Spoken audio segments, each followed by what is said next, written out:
Ashi dubbisu. Dubbise. Bakka sanatti Yesuus tokkeeffachiisa kenne. Yesuus ergasii namootaa fi bartoota isaatiin akkana jedhe. Aywa. Lakkoofsi tokko barsiisonni seeraatii fi fariisonni barcuma Musee irra taa'aniiru. Kanaafuu waan isaan isinitti himan hundumaa godhaa. Eegaas garuu waan isaan hojjetan hin hojjetinaa. Isaan ni dubbatu malee waan dubbatan sana hin hojjetaniiti jedha. Amma lakkoofsa sadiitan si dubbise. Kayyee asitti wanni dubbatu fariisonnii fi barsiisonni seeraa barcuma Musee irra ta'anii bakka Museedhaa ta'aniitiin hin barsiisu. Isaan waan isaan jedhan guutuu fudhadhaatii eegaa jedhe. Garuu ammoo waan isaan hojii isaan hojjetan hin hojjetinaa. Isaan sirrii miti amma bakki irra jirru amma bakka hojiitii miti bakka jechaati. Jecha isaanii fudhadhaa jedhe moo fudhadhaa hin jenne Yesuus? Fudhadhaa jedheera. Kanaas maarre jecha isaanii eega fudhadhaa jedhe macaafa keessatti bakka Museedhaa fariisonnii fi barsiisonni seeraa bakka Musee bu'anii barsiisu malee Yahudoonni sirrii miti jettee guutumaan guutuu waan jiru guutuu balleessu. Sirrii miti jedha kunoo sirrii miti macaafiyyuu sirrii miti jedha isaan jedha Yesuus iyyuu dubbateera. Maafan sirrii miti isaaniiti kun hojiin isaanii akka sirrii hin taane dhugaadha. Macaafni sirrii miti. Namni waan afaaniin dubbate immoo hojiidhaan raawwata ka. Namni waan afaaniin dubbate gaafa yakka utuwaa tokkoon godhin dura sammuu keetti yaadde afaaniin immoo dubbatte jettee yoo hojjetan. Qoy wanna siin jedhe bakka kanatti wanni inni ibsaa jiru. Waan barsiisa isaanii fudhadhaa jedhamu hin jenne Yesuus. Barsiisa isaanii fudhadhaa jedheera garuu hojii isaanii fudhatinaa jedhe. Hojii yoomsi gaafadheeran hojii irra yoo maasofne nuti akka. Barsiisa isaanii fudhadhaa erga jedhee barsiisa isaanii keessatti namni Waaqayyo jedhamee ni waamama. Namni dubbii Waaqaa akka jirtu dhageeffadhu kaa. Namni dubbii Waaqaa akka jirtu Waaqayyo jedhamee ni waamama. Barsiisa isaanii keessa Yesuus illee sanuma ragaa godhate inni illee. Macaafa keessa kan jiru seera keessa kan jiru isa kana jedhe malee hojii isaanii hin jenne Yesuus illee. Seera keessa kan jiru namaan Waaqayyo jedhamuun akka jiru Yesuus ibsutti jira jechuudha. Namni akka Waaqayyo jedhamu namni dubbii Waaqaa harkaa qabu Waaqayyo akka jedhamu danda'u ibsutti jira jechuudha macaafa keessatti.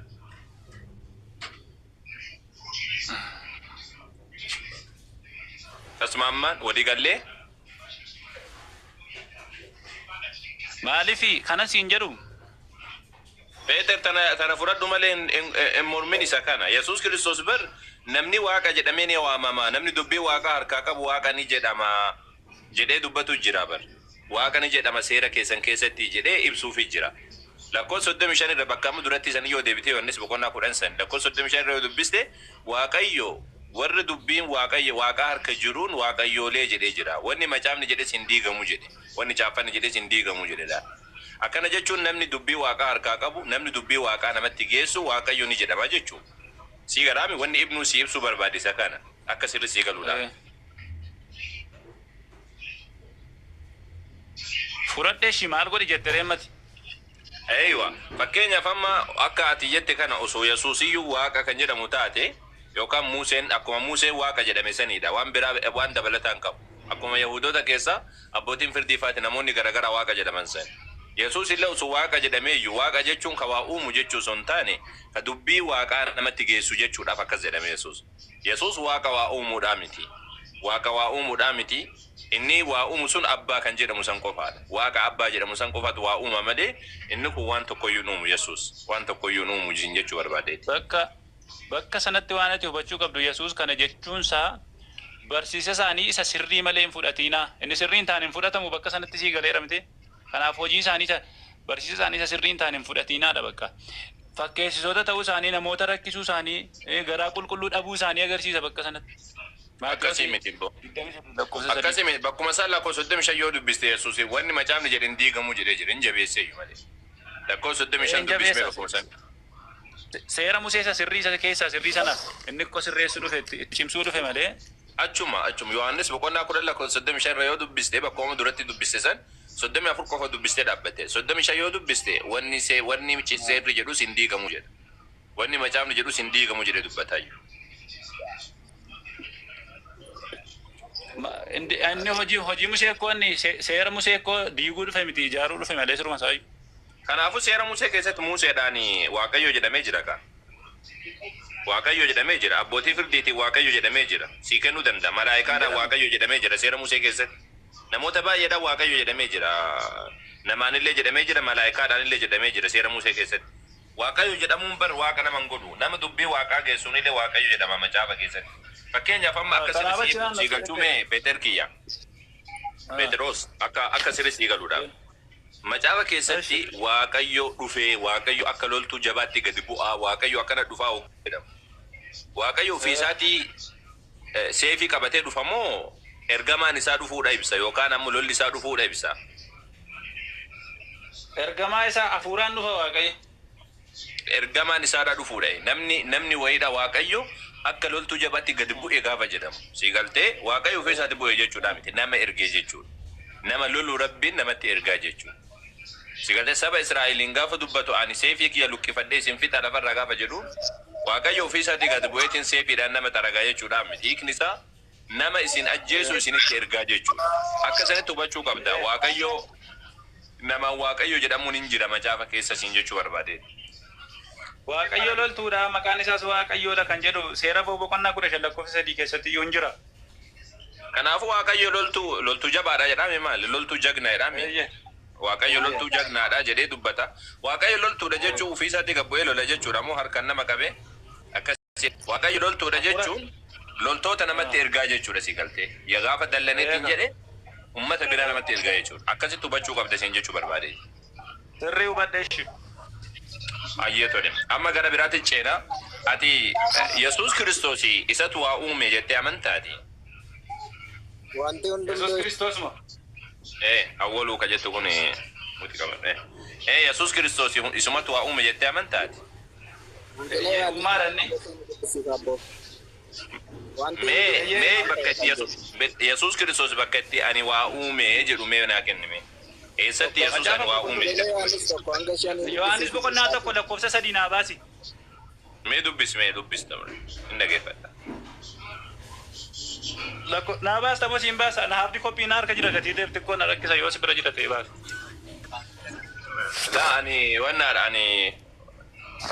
Ani wanna jechuun naaf hin mijatu dubbisa akka hundattu ani rakkoon qabu ani ni beeka waan ta'eef. Shamman baasitti na edda taanaan waan hundumtuu akka isaan uumame Yohaanis boqonnaa 1 lakkoofsa 3 irra jira.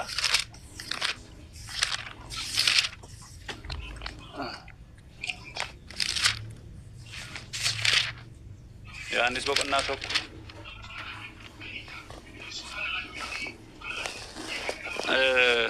lakkoofsa 1 hanga 3tti si dubbisaa dhaggeeffadhu. Dubbis. Jalqabatti dubbiitu ture, dubbichis waaqa wajjin ture, dubbiin sunis waaqa ture.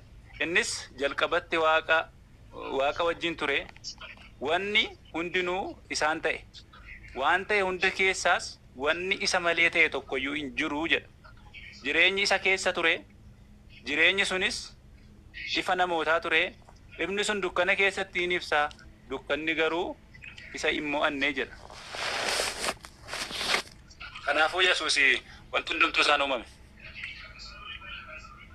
Meeti deddeebiin kiyya ani kan inni jedhee barbaade bar. Anatu waa uume. Namni fakkeenyaaf amma ati jechuu mirga qabda. Ati fakkeenyaaf ati Yesuus waaqa jechuu jirta dhugaadha. Yohaannis ammoo taqriiban waa'ee sagaleedhaan sagalichi jalqaba ture kan jedhu Yohaannis wangeelota keessaa wangeela isa xumuraati. Wangeela xumuraadhaa kan gara duubaati siigaltee wangeelli Yohaannis. Maca wangeelonni kun waan of keessaan qaban wantoota wangeelonni sadiin keessatti amma waan kana jedhu kanan argitu ati. Yesuus yeroo waan baay'ee dubbatee jira. Mee eessatti ani sagaleedhaa anaan uumamee jedhee ofii isaatii dubbate. An kan gaafadhe isa kana malee Yohaannis jechuun ni jedha dhugaadha sagaleedha ni jedha. Sagalee isa kam kan jedhu ammoo yeroo biraatti itti raasuu garuu kan barbaade Yesuus Kiristoos bakka itti ani jedhee bakka itti dubbate laata. Ani sagalee ture jedhee ka ofii isaatii barsiisee barbaade.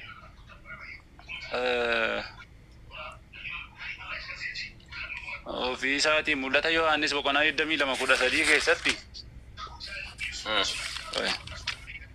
Nambaasa.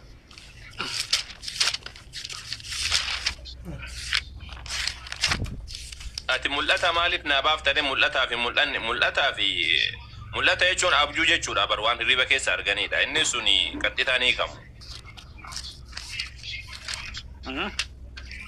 mul'atu Yohaannis jechuun bir waan qaxxitaa hiikamu miti. Mul'anni mul'ata. Abjuu jechuudha waan hirriba keessa namatti mul'ateen mul'ata jedhama. Inni suni qaxxitaa ni hiikamu. Ammas waan gadi dhaabbata akkasitti jedhameetiin hin fudhatamu. Sababni isaadha yoo isin afur qulqulluun deeggarsa afur qulqulluutiin barreeffame yoo jettanillee mul'anni fakkeenyaaf amma mul'ata keessatti Yesuus Kiristoos hoolaa ija torbaa gaafa torbaa jedha. Qaxxitaa akkanumatti hin fudhatamu mul'anni. Akkuma jiru kanatti Yesuus hoolaa wayiitti ija torbaa gaafa torbaa jedhamee hin fudhatamu. Mul'anni mul'ata. Ani kan barbaade Yesuus yeroo lafarra ture barsiisaa ture. Maal jedha Yohaannis boqonnaa 17 irratti ani lakkoofsa 6 haga 7 yoo dubbisteetiin jette ani waan hunduma waan ati natti barsiifte hunduma dabarsee isaanitti kennee jira jedha. Yesuus hunduma dabarsee isaanii kennee jira jedha. Barsiisee jira Yesuus. Erga Yesuus barsiisee jiraate barsiisa lafarratti barsiisaa ture. Waa'ee Waaqayyoodhaa barsiisaa ture. Waan baay'ee dubbachaa ture. Namoota fayyisaa ture. Ani sagalee Waaqayyootii jedhee maaliif hin barsiifne? Ufii isaati. Yohaannis amma irraa dubbatu aga Phaawulos irraa dubbatu maaliif ufii isaati ani sagalee Waaqayyoodha ture. Anaan wanni hundi isaa uumamee jedhee ufii isaati maan dubbanne. Fakkeenyaaf Nabi Muhammad yoo fudhatte Nabi Muhammad ani ergamaadha jedha. Nabiyyoonni kunnillee ani akkanaadha jedhan. Waaqayyo illee fudhatte Waaqayyo ani uumaadha jedha. Seera kakuma ofaa keessa yoo deebitee ilaalte baay'ee jireenya kun ani uumaadha anatu akkana godha anatu akkas godha kan jedhu. Garuu Yesuus Kiristoos akkas hin jenne maaliif ta'e kan jedhudha. Amma Yesuus ofii isaatii jalqabaaf dhuma akka ta'e Yohaannis keessatti sin dubbatama. Hin fudhadhu jette malee mul'ata Yohaannis keessa. Wangeela Yohaannis boqonnaa 8 lakkoofsa 5. Awwaaluu kanatti na dhiisimeeroo takka. 58 dubbisi. Abrahaam dura iyyuu turuusaa sagalechi Yesuus Kiristoos. Abrahaam kanatti wanna kana dhiisisi. Obbo Abrahaam kanatti na dhiisime yeroo takka. Takka tokko dubbataa ka'ee kompiitarri yoo godinaa. Peteroos ati obsi yeroo takka naaf obsi. Ayyee awwaalu dubbadhu ati maal jetteme? Wangeela Yohaannis boqonnaa 8 lakkoofsa 58. Abrahaam dura turuusaa iyyuu naa dubbisiifne obboleessa koo yoo wangeelli si bira dhaate. Abrahaam dura iyyuu tureera Yesuus Kiristoos. Abrahaam dura iyyuu jechuudha. Wangeela Yohaannis dura maaliin ture? Abrahaam dura maaliin ture? Maalin ture Abrahaamin dura? Abrahaam amantiidhaan amanee jedhame abbaan Ibrootaadha. Amantiin amane malee Abrahaam fagootti amantiidhaan amanee jedhame Abrahaam. Abrahaamin dura erga ture Abrahaam akkamitti fagootti itti amane? Utuun argin itti amanee jedha Abrahaam. Abrahaam dura iyyuu jiraachuu isaa waaqummaa bara baraa isaa ibsa. Tayyib eega Abrahaamin dura jiraate Ibroota boqonnaa 11 irratti Abrahaam amantiidhaan fayyee fagootti utuun argin fagootti amanee fayyee akkamii jedhare? Fagootti amanee akkamii jedha? Utuun argin fuulduratti achi fagootti amanee akkamitti jedha? Eega Yesuus Abrahaamin dura jiraate fagootti akkamitti amana? Namni akkamitti waaqa fagootti akkamitti itti amana? Waaqa fagootti ati akkamitti allaatti amantee jirta amma fakkeenyaaf kanan sii kaasu keessa. Amma amane kaane ana amma amane fagootti miti yaani fuulduratti Rabbiin Allah inni dhalate jedhee amane. Allah inni jira jedhee amana. Abrahaam ammoo Abrahaam Yesuus dhageeffatu kaa gobazifa. Eega Abrahaam abdiidhaan amane abdiidhaan turee jedha macaafni fakkeenyaaf hojii ergamoota boqonnaa 3 yoo laalleetiin jenne Abrahaam abdiidhaan akka ture akka abdiidhaan abdachaa ture dubbata. Ammas Ibroota boqonnaa 11 irratti fagootti Abrahaam fagootti ilaalee amanee jedha. Fuulduratti ni dhufaa jedhee amanee. Abrahaam fuulduratti ni dhufaa jedhee. Abrahaam fuulduratti ni dhufa jedhee amanee jedha. Achumarra jira bakkuma amma dubbiste san irratti Abrahaam guyyicha kana abdiidhaan eeggachaa ture jedha. Guyyichi inni jedhe suni isanni guyyaan inni itti nama foonii ta'e nu gidduu buufate kun yerootti inni hojii nu gidduu sagaleetti nama foonii ta'e gara biyya lafa dhufe kun mul'ateedha. Guyyaa kana arguuf kan inni hawwe kan inni jedhu jechuudha. Okay, Abrahaam akka Yesuus jiru Abrahaam akka Yesuus jiru amanaa ture? Amanaa ture. Mee ragaa naa kenni kakuma ofaa keessa dhaqiitti Abrahaam Yesuus nama jedhamu beekuu isaadha naa kenni. Yesuus nama jedhamu osoo hin taane guyyicha arguudha hawwaa ture amantiidhaan Yesuus Kiristoos Waaqayyotti amanee jira. Sagalechi Yesuus sagalechi Abrahaam dura iyyuu kan ture waaqummaa bara baraati. Okay, Abrahaam waan sagalee beekuu isaadha naa kennime. Tole, ati akka jechaa jirtutti abdiidhaan amanee siin jedhe baran.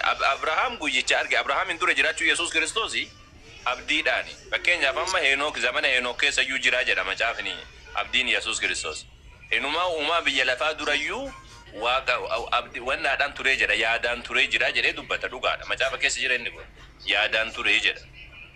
Yaaqoob keessa dhayitee ilaaluu dandeessaa yaadaan abdiidhaan duraan turee jedha macaafa keessa. Garuu Yesuus Kiristoos duraan ture kan jedhu guutuun guutuutti ufumaa isaatii qaama isaatiin waaqummaa isaatiin waa hunda isaatiin duraan ture kan jedhu macaafa keessa hin jiru xiqqisiin akkasiidha. Abrahaam seegaltee Abrahaamin dura turuun abdiidhaan. Inni kun jira uumaa biyya lafaa durayyuu abdiidhaan akka ture dubbata dhugaadha. Seegaltee uumaa biyya lafaa durayyuu uumama abdiidhaan akka ture dubbata yaadaan qabamee ture jedha macaafni. Yaadaan qabamee ture jedha. Seegaltee yaadaan qabamee akka ture macaafa keessa jira bakka hedduu dubbatamee jira. Roomaa keessa dubbatamee jira. Yaaqoob dubbatee jira. Namoota hedduu dubbatee isa kan.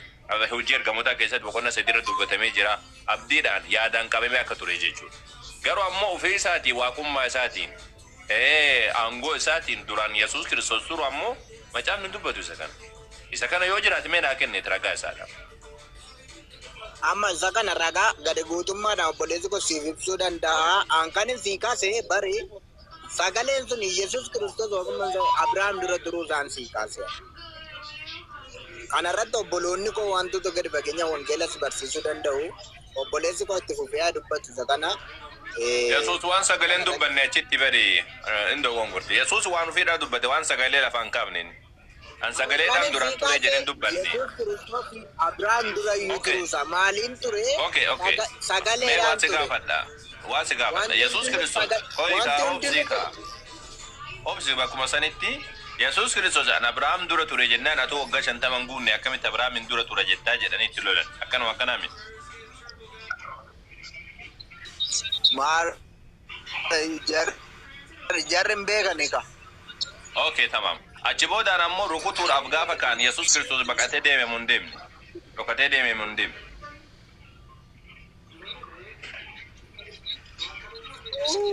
Amma obboleessi koo siifa jechuusa kana irratti obboleessi koo baaduu. Laa bakkuma si dubbisee taane kanasitti dubbisee isaa miti. Kanasitti dubbisee isaa miti. Yesuus Kiristoos jarri dhakaa fudhatanii rukutuudhaaf kaanaan Yesuus dhokatee deeme mun deemne bakka sanii.